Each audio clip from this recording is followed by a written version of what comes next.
Jadi kita tidak lihat kasus per kasus ya, tapi secara industri.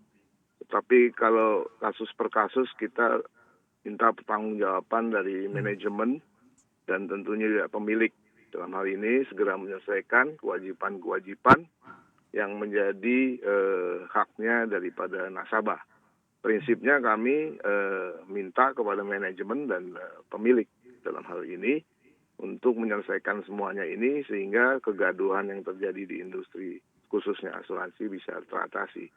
Dari segi industri sebenarnya kami sudah melakukan berbagai upaya. Kami menyebutkannya namanya reformasi. Di KNB itu kami ada 3 program, yaitu program penguatan regulasinya, program penguatan pengawasannya, dan program penguatan infrastruktur di tempat kami sendiri di KNB.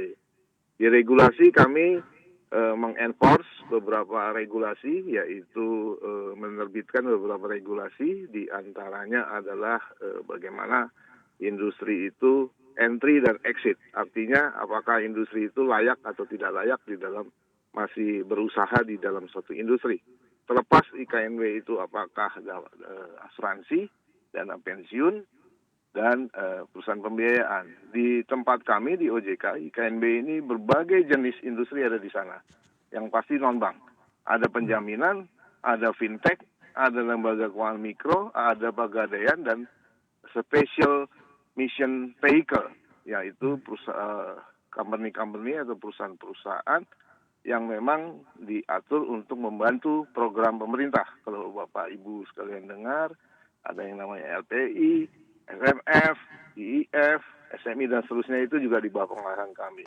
Di dalam regulasi itu juga kami menguatkan ya tata kelola, governance, kepatuhan, dan risk management.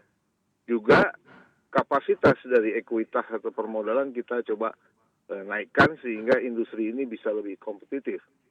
Di bidang pengawasan kami fokus pada pengawasan yang sifatnya preemptive, yang sifatnya juga risk-based, yang sifatnya compliance-based, dengan mengetengahkan bagaimana mengenforce berbagai regulasi. Hanya saja memang di dalam periode pandemik ini, Maret sampai dengan dan seterusnya ini, belum tahu kita kapan selesainya, enforcement ini harus diambil secara bijak. Jadi kita harus mengambil suatu keputusan kepengawasan yang lebih bijak dalam arti andai kata permasalahan ini terjadi dari sebelumnya, maka itu akan selalu dilakukan. Tetapi kalau masalahnya adalah karena dampak pandemik, tentunya harus diambil beberapa kebijakan. Kita juga di KNB sejak 3 tahun yang lalu melakukan reform di organisasi kami, perangkat-perangkat pengawasan kami lengkapi, early warning system kita bangun, dan seterusnya. Sehingga ini menunjukkan bahwa kami serius dalam mereform IKNB dari sisi industrinya maupun dari sisi pengawasannya. Sementara itu, Pak.